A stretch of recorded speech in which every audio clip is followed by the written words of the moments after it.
Tonight on Bridge City News, Canada joins the United States and Mexico on a new trilateral trade deal. We have reaction.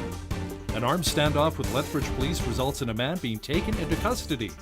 And rescuers in Indonesia continue to search through the rubble from Friday's devastating quake and tsunami, which left more than 830 people dead.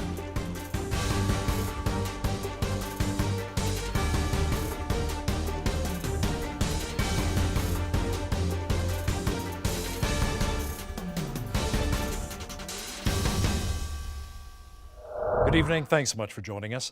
After almost 14 months, Canada and the United States were finally able to agree on a new trade deal. The new one will be called USMCA, or the United States-Mexico-Canada Agreement, which replaces NAFTA. The deal, according to U.S. trade officials, will be signed at the end of November. Our parliamentary reporter, Ray Fillion, has been following the trade talks closely from Ottawa. Ray, what are some of the highlights of the new deal? Well, it's good news for Canada, Hal, because it removes this big cloud that was hanging over the Canadian economy, this big sword, with Donald Trump threatening all kinds of things.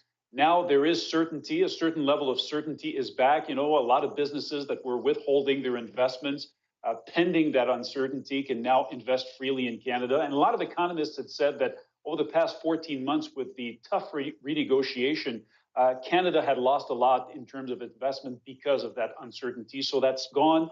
That's good. Businesses know the rules for the foreseeable future. The good news for Canada is that the dispute resolution mechanism that Canada was adamant in keeping will remain. So that means Canadian businesses won't have to go to U.S. court when there is a conflict.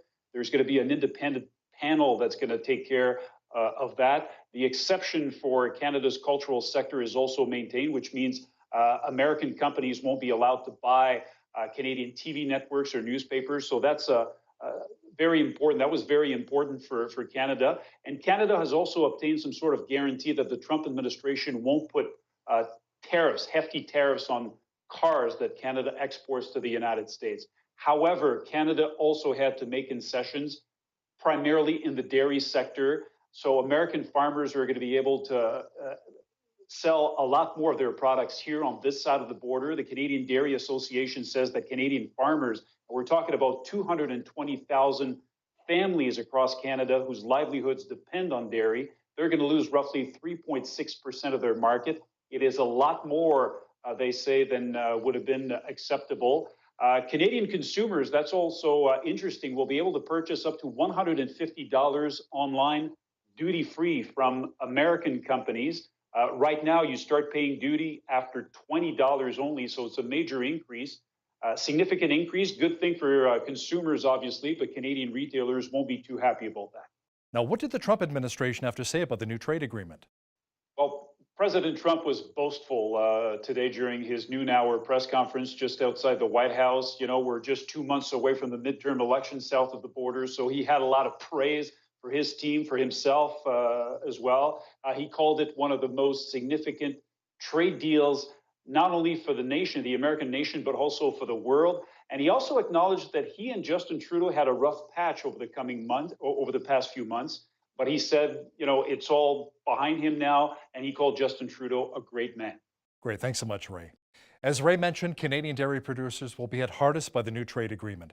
Canada's agreed to end what is called Class 7 pricing that slashed the cost on some Canadian-produced milk ingredients, which made the American prices uncompetitive. While the Trump administration is touting this as a major breakthrough for American farmers who are eager to offload some of their excess supply, Canadian producers are not happy with the change and feel like they were used as a political sacrifice in the negotiation. Last night, as the news started coming in and we were told what some of the consequences on the dairy industry were, we were very disappointed in the Canadian government. All along they've been saying, no, we support supply management.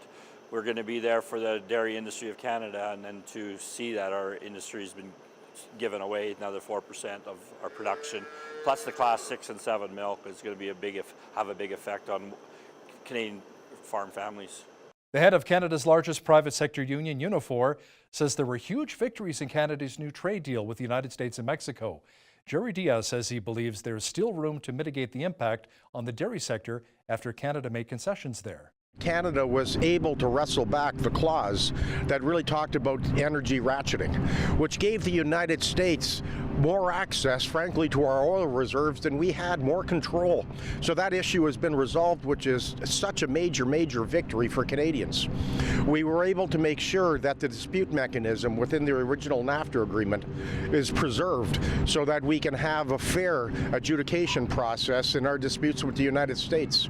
The whole cultural exemption is in place, which really prevented the United States from really taking control of the media sector here in Canada. So if I'm a worker today in the media sector, the auto sector, so many manufacturing sectors, I'm feeling a lot more comfortable today than I have over the last 24, 25 years. U.S. President Donald Trump is boasting about the latest revamped trade agreement with its two American neighbors. He says the new name USMCA has a good ring to it. And that'll be the name, I guess, that 99% of the time we'll be hearing, USMCA. Has a good ring to it. I have long contended that NAFTA was perhaps the worst trade deal ever made. Since NAFTA's adoption, the United States racked up trade deficits totaling more than $2 trillion, and it's a much higher number than that. With Canada and Mexico, it lost vast amounts of money and lost 4.1 million manufacturing jobs and 1 in 4 auto jobs. Lost about 25% of our auto jobs, even more than that. Throughout the campaign, I promised to renegotiate NAFTA, and today we have kept that promise. The agreement will govern nearly $1.2 trillion in trade, which makes it the biggest trade deal in the United States history. If you are one of the minimum wage workers in Alberta, as of today, you'll be receiving a pay increase. Today is when the Alberta minimum wage increased by $1.40 an hour to the new rate of $15 an hour, which is the highest rate in the country. Workers may be smiling today, but business owners are not necessarily feeling the same, as many are now forced to decrease workers' hours or increase prices to deal with the increasing cost of labor. It's still a large concern to our businesses. They're concerned that this might cause them to hire less employees or have to raise their prices or to have to offer less benefits to their employees to compensate. In our area, the cost of living in all of Southern Alberta, the cost of living tends to be lower than it would be in a larger city like Calgary or Edmonton. We still find that it's very important that our businesses are able to be viable here. There's an accumulation of costs that have happened to businesses with different taxes coming into place, and we need to make sure that overall we can still be competitive and that our businesses are still viable. Lethbridge police were involved in an armed standoff yesterday. The incident occurred around 12:30 p.m. at a home along the 100 block of McGill Boulevard West. Police were notified of a man with mental health issues who was using a gun in a threatening manner. The critical incident response team was called in. Around 4 o'clock, the standoff ended peacefully and the man was taken into custody. The investigation is still ongoing. The opioid crisis was front and center at Lethbridge City Hall again today. City councillors heard from various community leaders about the ongoing drug problem in our city. Presentations were made by Arch's Managing Director Jill Manning, Alberta Health Services, Police Chief Rob Davis, and Fire Chief Rich Hildebrand. The purpose of the meeting was the circulation of more information for stakeholders as they get ready for next week's meeting at the Sandman Signature Lodge. The presenters wanted to dispel misinformation surrounding the drug crisis in our city. So what we're seeing through needle distribution from 2017, the 4 months, so June, July, August, and September, was that we were averaging about 29,000 through those 4 months of 2017. When we compare that to 2018, we're averaging about 17,000. So we have seen a reduction. About a third of the needles that we had been distributing last summer were not anymore. We're at about 2/3 right now. And also we've seen a marked increase in the number of needles that are being either returned or picked up in community. So throughout 2017, we were averaging between 40 and 60% return rate, whereas in 2018 we're averaging between 85% to 110. On those months where we're seeing 110% return rates, that means that we're actually collecting more needles than we handed out on those months. What I wanted to let the community know is that this still is an issue, that we continue to experience a number of overdose responses where patients are unconscious, and that number continues to grow. There's 4 pillars that were presented today. We're only one pillar of the 4, and I would suggest we probably have the least amount of tools of the 4. So we just my instructions or my ask today was to present on what are we seeing, what are the gaps, and where do we see this moving forward from a police perspective. The meeting also featured representatives from both school district as they discussed harm prevention in our schools. City Council received an update on the upcoming Remembrance Day ceremonies from a General Stewart Legion branch representative. Michael Cormican presented Council on Remembrance Day events coming up, such as Tag Day on October 27th, when poppies start to be worn. The branch is also requesting that 4th Avenue South be renamed Veterans Avenue during Remembrance Week. Anything that can help to emphasize and draw attention to the occasion helps. If you know what our goals are, our main goal is to assist veterans and their families in need, underlined, in need.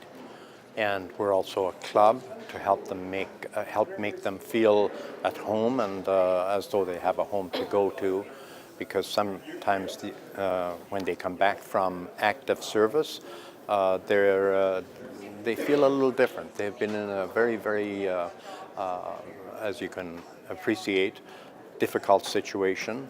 Remembrance Week will also include the raising of a poppy flag at City Hall on November 5th at 11 a.m. A trial began in Calgary today for a Calgary couple charged in the death of their 14-month-old son. Jeremy and Jennifer Clark are charged with criminal negligence causing death and the failure to provide the necessaries of life for their son John. Police began their investigation when the boy died after being brought to the hospital by his parents on November 28th of 2013. The medical examiner found that John died from a staph infection complicated by malnutrition. The government of Alberta is going to be covering the cost of a medication that can reduce the risk of contracting HIV. The province will be making generic versions of the medication available at no cost to those who are at high risk of exposure. HIV pre-exposure prophylaxis, or PrEP, helps reduce the risk of HIV infection, but at an average cost of more than $250 a month, many Albertans cannot afford the drug. Alberta has the 4th highest HIV rate across Canada, with 6.5% per 100,000 affected. Ryan Strechnitsky's girlfriend, Erica Burns, says the paralyzed Humboldt Broncos bus crash survivor gets frustrated sometimes and needs her help. They say making food together is one challenge of living together. He kind of gets frustrated when I have to help him with stuff. It's like he doesn't feel like he should be needing that help, but I always reassure him that it's not a problem. And it is different for me, but I'm getting used to it. We're floating. Yeah, big time. That's better. Is everything sort of like a new normal for you? It's getting there. It's kind of building a routine every day and kind of learning how to deal with things on my own, trying to become independent. I mean, obviously I need some people to rely on at certain points, but for the most part I'm learning to become more independent and, getting stronger, playing sledge hockey. Possibly getting a new vehicle soon. I'll be able to do what I did before. The people of Quebec go to the polls tonight. Quebec Liberal leader Philippe Couillard says that whatever polls say, nobody knows who will win today's election. Couillard and the province's other leaders made last-minute pitches to voters over the weekend. Never take anything for granted. Obviously, we'll work very hard. Our volunteers are working hard. Our candidates are working very hard. But you see the quality of the people we're bringing forward. And I want the Gaspé people to have an influence in our next government. They will have. They will be around the table where decisions are made, and that's very important for us and for the public, the population here. Well, look at what we have accomplished. Look at how Quebec is now compared to 2014. Look at what now we can do because of what we have done, because of the means we have, the means of our ambitions. And we want to push forward Quebec forward towards more prosperity, always fairness also, and a greener future for our children. That's the vision I have. That's the vision we have. And that's why I hope Quebecers will trust us for the next government as well. The leader of New Brunswick's Green Party says he has yet to meet with the leaders of the Liberal or PC parties as the two main parties fight to form the next government. Monday's vote saw Blaine Higgs Tories grab 22 seats, while Premier Gallant and the Liberals nabbed 21. The Greens and the Right of Centre's People's Alliance each earned 3. Gallant said he would try to form a minority government with the Green Party and will recall the legislature by October 23rd or sooner for a throne speech. Green Party leader David Coon says he will meet with both Gallant and Higgs later this week. Rescuers struggle to reach victims in several large coastal towns following an earthquake and tsunami, which killed more than 830 people in Indonesia on Friday. With the area largely cut off by damaged roads and downed communications, military and commercial aircraft were delivering aid and supplies to some of the hardest hit regions. Officials say they were digging a mass grave for at least 300 of the dead. Officials say thousands of people are still missing and tens of thousands are now homeless thanks to the devastating 7.5 magnitude earthquake. Canada is still facing an immigration crisis as more and more refugees illegally cross the border from the United States into Canada. Raheel Raza is the president of the Council for Muslims Facing Tomorrow, and she says letting immigrants in is fine as long as they're vetted properly. Would I invite someone into my house if I didn't know who they were? No, I wouldn't. Even though they were in trouble, I would like to know who they are. We need to have better, more consistent vetting policies. We need to know who these people are, just like any other immigrants or refugees. They should be put to the same standards of vetting like we did. You know, my ancestors were traced back like 4 generations before I came to Canada when I applied for my immigration status. That's not the same anymore. Catch my full interview with Ms. Raza as she discusses immigration and if radicalized Muslims can be rehabilitated, coming up after Business News. Barry Sloan White spent 25 years as the president of Compassion Canada, a Christian outreach organization. Barry says the agency he was involved with works in some very volatile regions where there is Muslim extremism, including countries in Africa where Christians have to deal with Boko Haram. I asked Barry why Christians who are being threatened don't protect themselves and their families. Most Christians that I meet in my travels around the world in these countries, they don't fight. They lay down their lives because they know the moment they pick up a weapon and fight, they have lost the right to share the gospel. And it's the gospel that matters, not their lives. It is barely autumn, but in many parts of southern Alberta and southeastern BC, it looks more like winter. Environment Canada has issued snowfall warnings for up to 30 centimeters in parts of BC today and tomorrow. We're here in Alberta, we could see as much as 20 centimeters in some areas by Wednesday. Rainfall warnings are also in effect for the Greater Vancouver area, where up to 50 millimeters of rain could fall throughout the day. We've had quite a bit of rain lately and cooler temperatures. How does the long-range forecast look? I'll have complete weather details coming up shortly. A cool autumn day in our city. A chance of flurries developing tonight with a low near 0. Tomorrow, snow off and on and a high of only 2 degrees. Wednesday, more flurries are in the forecast and a high near 5. The sunshine returns on Thursday with the mercury climbing to 6. Even warmer on Friday with a high near 9 expected. Saturday, a mixture of sun and cloud and a high near 9 again. Checking our almanac, the average high for this time of year is 18 degrees and an average low of 3. The highest temperature on this date was recorded in 1957 at 30 degrees, and the record low was -9 in 1950. Sunrise was at 7:31, sunset at 7:11. Let's have a look at national temperatures for tomorrow. Rain is expected in Vancouver with a high near 13. Victoria will also have showers in 14. Snow is in the forecast for Calgary tomorrow and a high of only +1. Edmonton will have a mixture of sun and cloud and a high near 5. Periods of rain mixed with snow is expected in Regina tomorrow and a high near 3. It'll be mainly cloudy in Saskatoon with a high near 4. Winnipeg will have rain and 10 degrees. Toronto will have periods of drizzle and 19. Ottawa will be mainly rainy and 11. Montreal will have some shower activity and get up to 13. Over in the Maritimes, Fredericton, New Brunswick will have rain and 11. Halifax, Nova Scotia will be mainly sunny and 15. Charlottetown, PEI will be partly cloudy and 13. And in St. John's, Newfoundland, it'll be mainly cleared and 12 degrees tomorrow. The Canadian dollar and shares of our country's major auto parts companies were up in the wake of the tentative trade deal struck between Canada, the U.S., and Mexico. The loonie was trading over 78 cents U.S. today, shortly after the markets opened. Shares of Canada's largest auto parts company, Magna, were up nearly 6% to $71.59 a share, while Linamar Corporation was up 7% to $63.64. As a side to the new pact, the Trump administration has agreed to exempt Canada if the U.S. imposes tariffs on imported vehicles and auto parts. U.S. President Trump is describing the new USMCA trade deal as the most important trade deal his country has ever made. He says the new deal is based on the principle of fairness and is a great victory for U.S. farmers and auto workers. Trump gave his thanks to the current Mexican president, who is described as a wonderful person, and sent his highest regards to Prime Minister Justin Trudeau. The USMCA will give American farmers greater access to the Canadian dairy market. Shares in MEG Energy Corporation were up 37% in early trading after Husky Energy announced a hostile bid takeover. The transaction involving the two Calgary-based companies is valued at $6.4 billion. In a recent statement, Husky said the proposed merger will create a stronger Canadian energy company. MEG has urged its shareholders to wait until its board has had a chance to review the offer and make a recommendation. Calgary, based in Canada, has reached a deal to sell its San Juan assets in Mexico to Denver-based DJR Energy. The $615 million agreement includes land that produced the equivalent of 5,400 barrels of oil a day. DJR says the acquisition will double its land in the San Juan Basin. A new $5 million fertilizer distribution center has opened up in Moose Jaw, Saskatchewan. The Parrish and Heimbecker plant was unveiled on Friday. Saskatchewan Premier Scott Moe says it is a big investment that will help the economy. The center has expanded its capacity to be able to hold 20,000 tons of fertilizer. Now, here's a look at today's markets.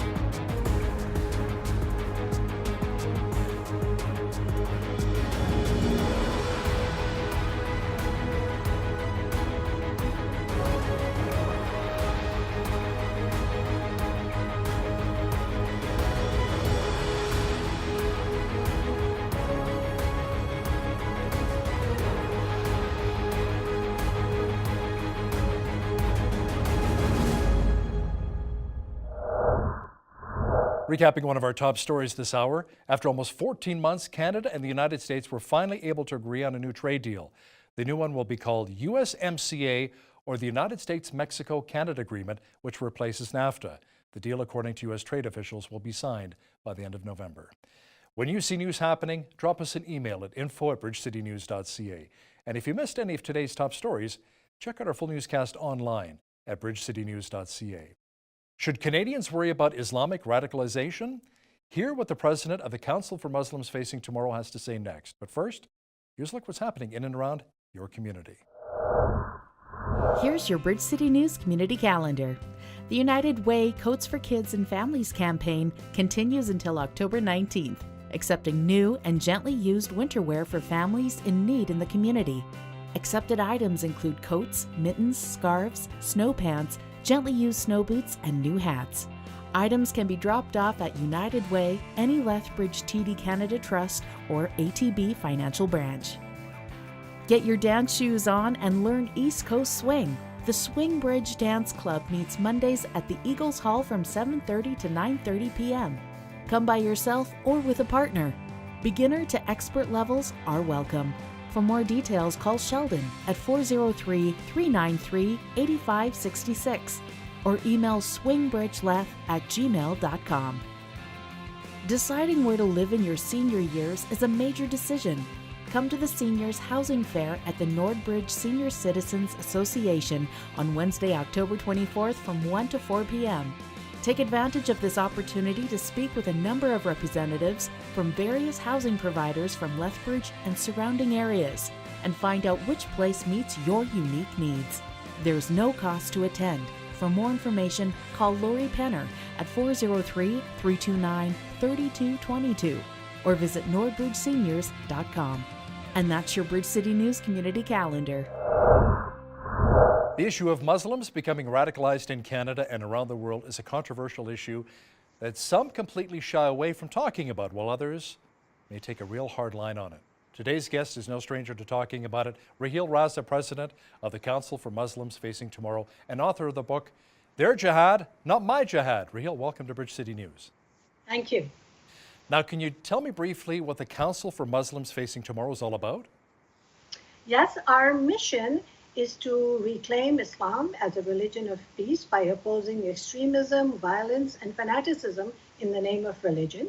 And our vision is to invite Muslims to come into the 21st century, that therefore use of the term tomorrow, and to look into the future, to embrace the values of liberal, small L liberal democracy, gender equality, to condemn armed jihad, to embrace separation of mosque and state, and all the values that brought us here.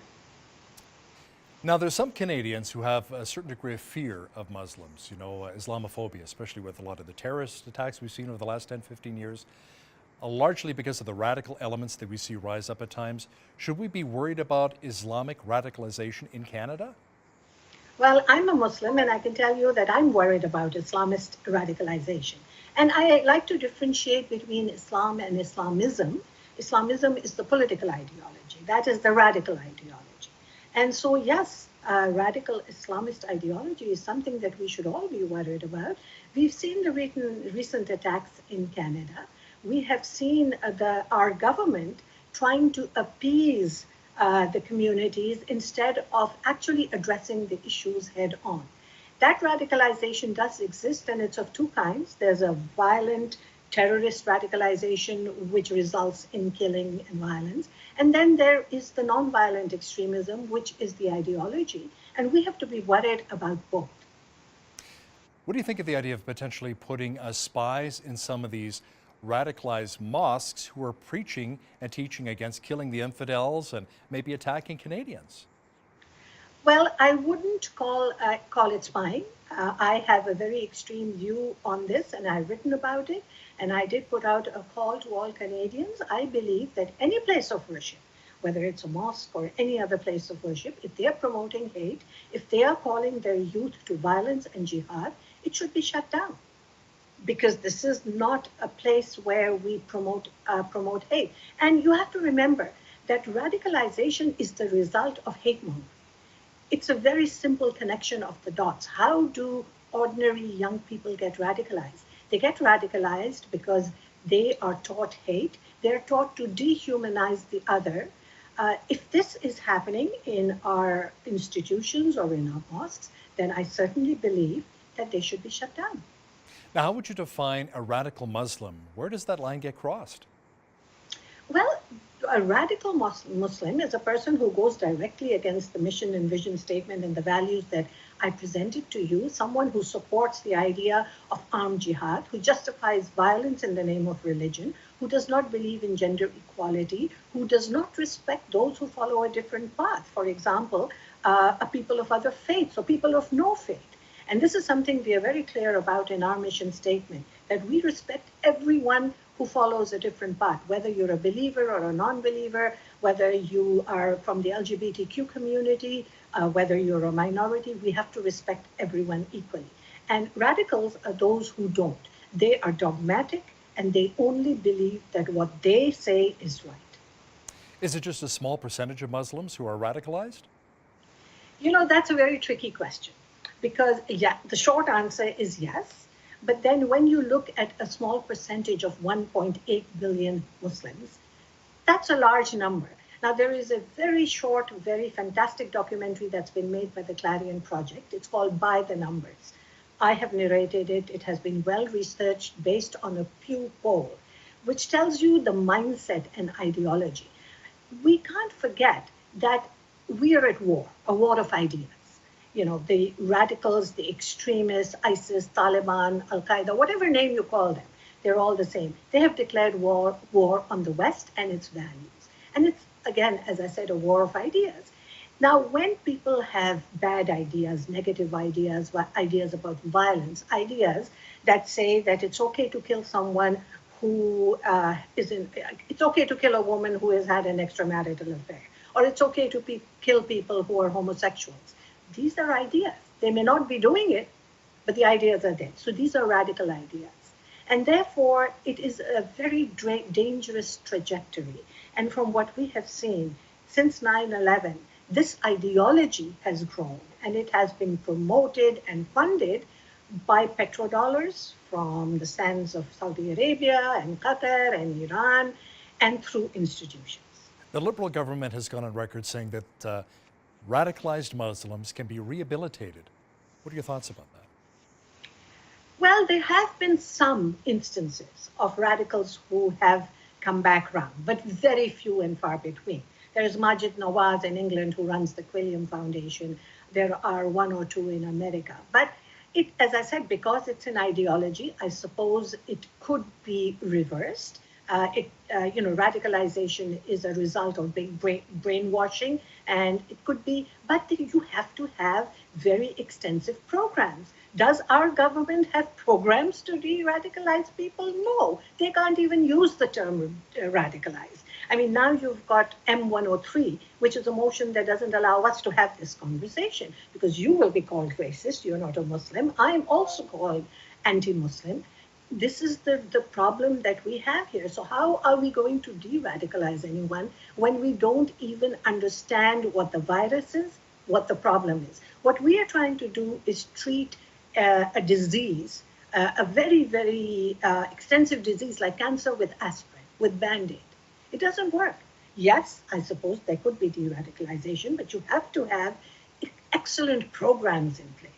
What about moderate Muslims? Are they speaking out against radicalization? And if not, why? Well, there are a large number of moderate Muslims that come and sit in my living room and they will agree with us, but they won't say anything in public.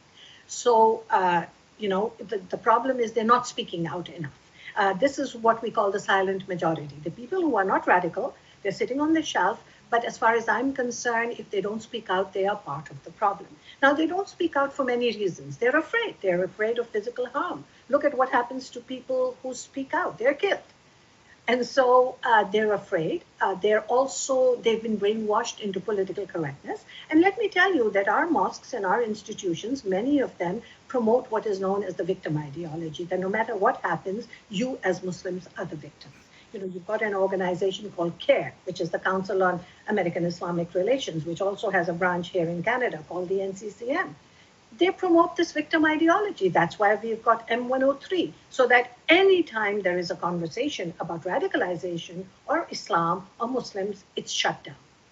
Now, is part of the problem a lack of integration into Canadian society? Many immigrants tend to live together in the same community, the same pockets, and don't get to know people from other cultures. Well, that is part of it, but every immigrant community that has come into Canada has tried to live together because, it's practical, it's a sense of comfort and security. But the next generation, the children, do integrate, they assimilate, they become part of the mainstream. And how do we do that? By embracing Canadian values. Now, here we are in Canada, where thanks to our government, we are not even allowed to talk about Canadian values. When I speak to Canadian audiences and I say, you must speak to your children, you must teach them Canadian values. This is why we came here. They say, what are Canadian values? Canadian values are the values of humanity, respect, tolerance, gender equality, freedom of expression, extremely important. And this freedom of speech and freedom of expression is being curtailed at every step in universities, in all educational institutions, and in government.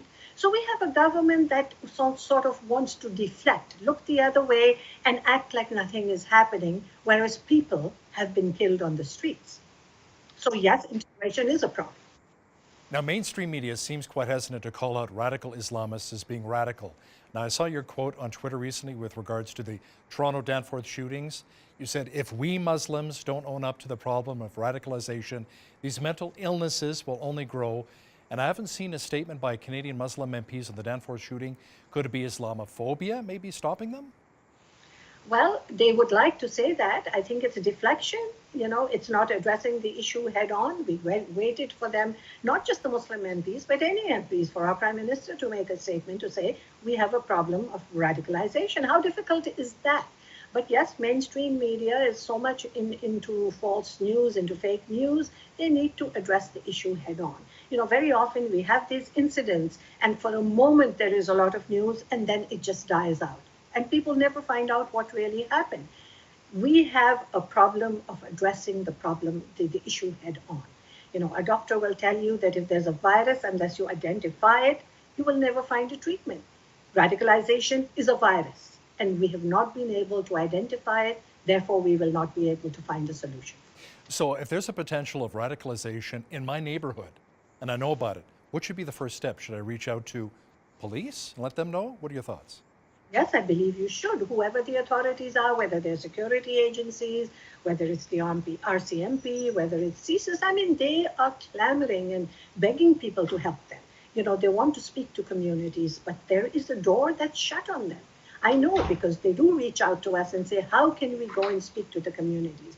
But these communities, the Muslim communities at large, especially the newer immigrant communities, have been told by certain mosques and certain organizations, do not help the authorities, do not speak to them, they are your enemy, they are going to try and cause you harm. And so they don't speak out. So there isn't that communication between the communities and the law enforcement agencies or the security agencies. A contentious issue a little while ago was between the Tories and the federal Liberals, whereas the Liberals say once a Canadian, always a Canadian. Somebody from Syria or Iraq comes over, they have these radicalized ideas, they murder Canadians.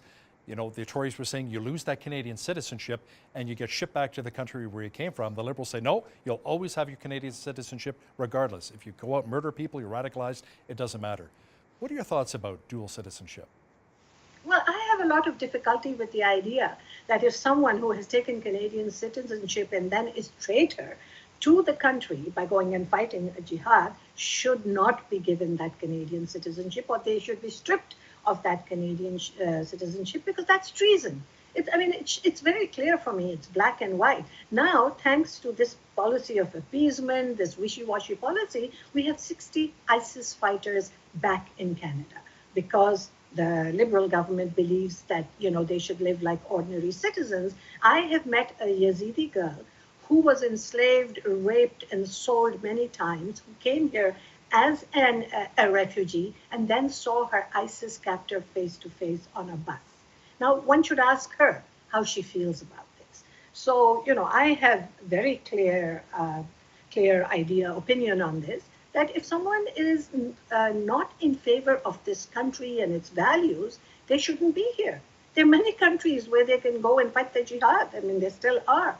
So why are they bringing those ideas, those values, those radical ideologies here? And why is our government welcoming them with open arms? Canada has more or less become a safe haven for all kinds of criminals from all over the world. Let's go to Canada. There we can live safely. We'll be given Canadian citizenship. They'll even help us with our mortgage. You know what? Let's talk a bit about immigration. Should Canada continue to open the doors wide open for refugees from Islamic countries? Or do we maybe do things a little bit differently and maybe bring in proper vetting or more vetting? As a human rights activist, as a human being, a mother and a grandmother, I believe that, it's very important to help people who are in trouble. But let me put out a simple analogy. Would I invite someone into my house if I didn't know who they were? No, I wouldn't. Even though they were in trouble, I would like to know who they are. We need to have better, more consistent vetting policies. We need to know who these people are, just like any other immigrants or refugees. They should be put to the same standards of vetting like we did. My ancestors were traced back like 4 generations before I came to Canada when I applied for my immigration status. That's not the same anymore. We should have a very strong vetting process in place, and then those who get through it should be welcomed. But there should be programs, again, to rehabilitate them. You just don't bring them in without language, without cultural differences, and then go and dump them in some part of Canada which needs more people and expect them to survive. It's not fair to the local community. It's not fair to the immigrants. So where are the programs? I don't know. I haven't seen them. Raheel Raza, president of the Council for Muslims Facing Tomorrow and author of the book, Their Jihad, Not My Jihad. Thanks a lot for joining me today. My pleasure. Thank you for having me.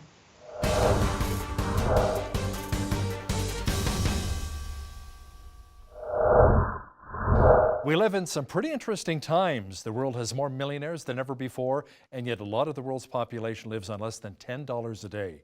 Is there a way to eliminate extreme poverty? Our guest today has spent much of his time in his life doing just that. Barry Sloan-White spent 35 years with Compassion Canada and 25 years as president with the same organization, and he's also author of Strategic Compassion. There it is. Hey, thanks a lot for joining us on the show here today. It's good to be with you, always. Now, what is Compassion Canada all about? Explain that to our viewers. Our main mission is to release children from poverty in Jesus' name. We do that through a holistic discipleship program, partnering exclusively with local churches in 25 countries around the world. Now, Barry, your book talks a lot about strategy. You believe reaching the poverty-stricken children of the world as a key strategic investment. Now, why is that? Well, the title for the book came out of my deep passion for Christ followers to understand that if we're going to be really effective in helping the poor, we have to have a plan, or we have to have strategy. And I have, over these 35 years, I've traveled to 60 plus countries. I've seen far too much mission work done with just like a thought, not a plan. And so my call in the book is, let's sit down. First of all, let's look at what the Bible says about poverty and reaching the poor. And then secondly, let's put together a plan so that the end of whatever time frame we're looking at, we can see real impact. So how would you define poverty and explain the effect it has on individuals? Well, poverty is multifaceted. We think in terms of things we don't have or people don't have. So they lack things, which is true. That's certainly a part of it. But if you understand the biblical part of poverty, we see that it's a spiritual deficit. We lack a relationship with our Creator, and it's that relationship that really ultimately helps us to view life from a different perspective. We use the word hope. That hope comes from an understanding and a relationship with God through His Son Jesus. And poverty, if you look at it through the lens of people around the world, it's less about what they don't have, it's more about what they feel like.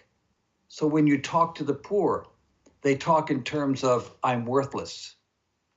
They talk in terms of hopelessness. They talk in terms of, God doesn't love me. And so we must address all of those levels of poverty if we are going to be effective. Poor spiritually, absolutely. Now let's talk about kids a little bit here. How many children in the world are currently living in poverty? There's about 400 million children living in extreme poverty around the world. Yeah, that's a big number. It's hard to get our minds around. And the World Bank, UNICEF, others put the peg at $1.90 a day, US. So there's 400 million children living under that threshold. And you know, the battle to end poverty has been going on for centuries. Why is it so difficult to eliminate? Well, that's why I wrote this book, right? Because most of our poverty alleviation methods lack one important and necessary ingredient, and that's the gospel. And unless you understand what happened in the Garden of Eden, you don't really understand why that's so important. Now, we see the symptoms, we read the newspapers, and then we tend to treat the symptoms rather than the roots of the problem. So, Barry, Absolutely. what is at the root? So the root of poverty is the fall of man. So when you look at the Genesis equation, God created a world in which everything was perfect. There was no word for poverty. There was no word for need. Everything was provided. And then Adam and Eve made that terrible mistake, and they disobeyed God. And every action has a consequence, as we teach our children.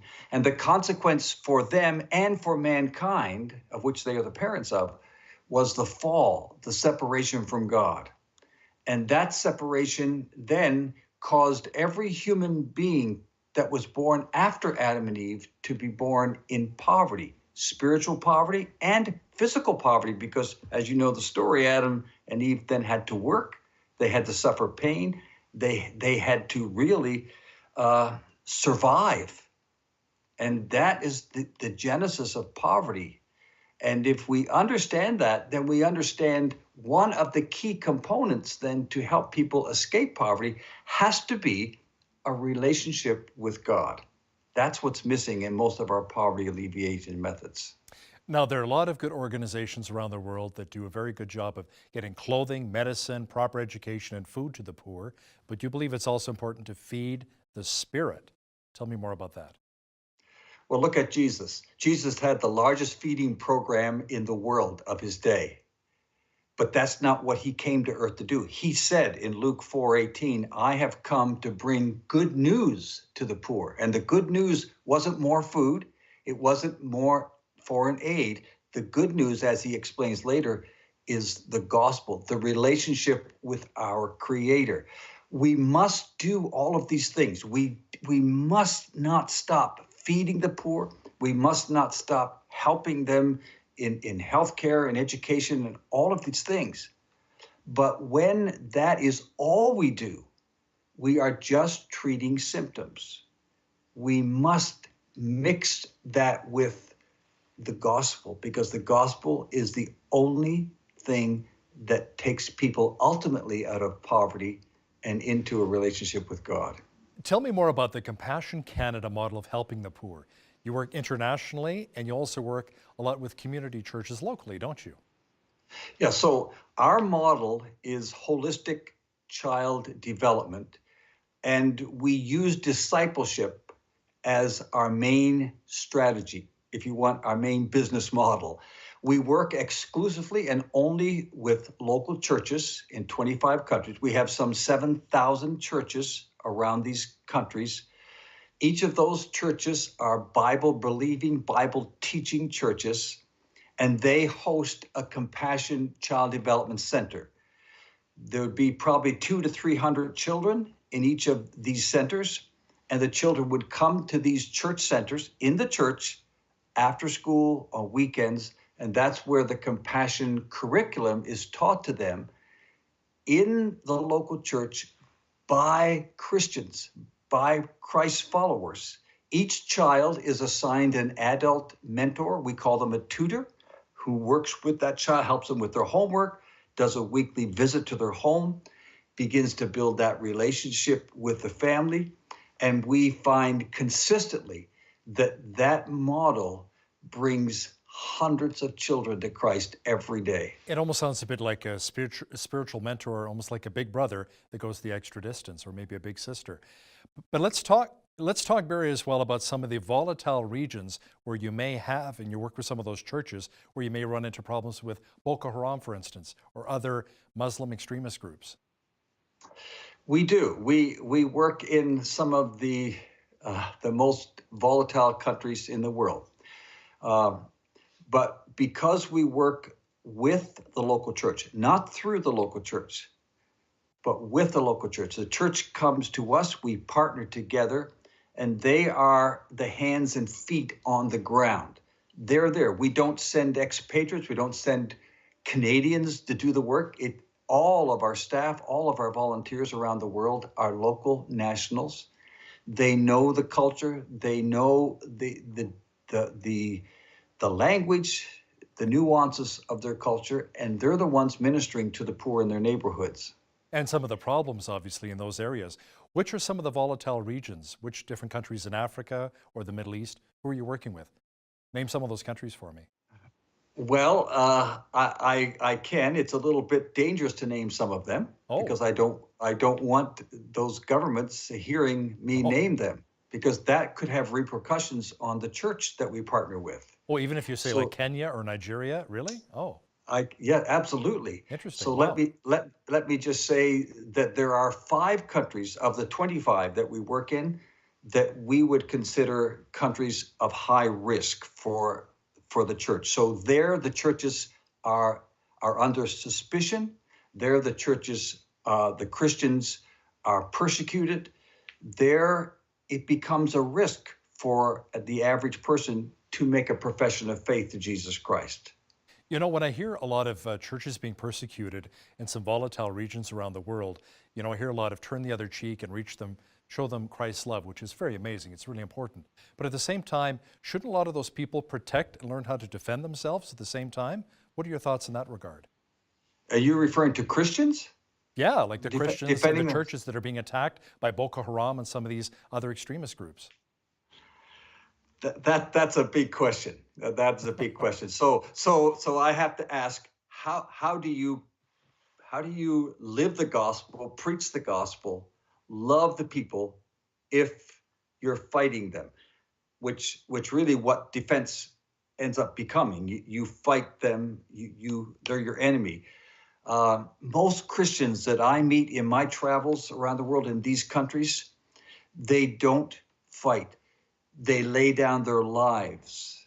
Wow. Because they know the moment they pick up a weapon and fight, they have lost the right to share the gospel. And it's the gospel that matters, not their lives. Wow, so they become martyrs essentially, right? Absolutely. Right. Now, can you share any success stories of how a child's life has been turned around by the strategies that Compassion Canada uses? I could keep you here for days sharing stories. Let me just share one. There's a young lady that I have grown to know over the years from Uganda.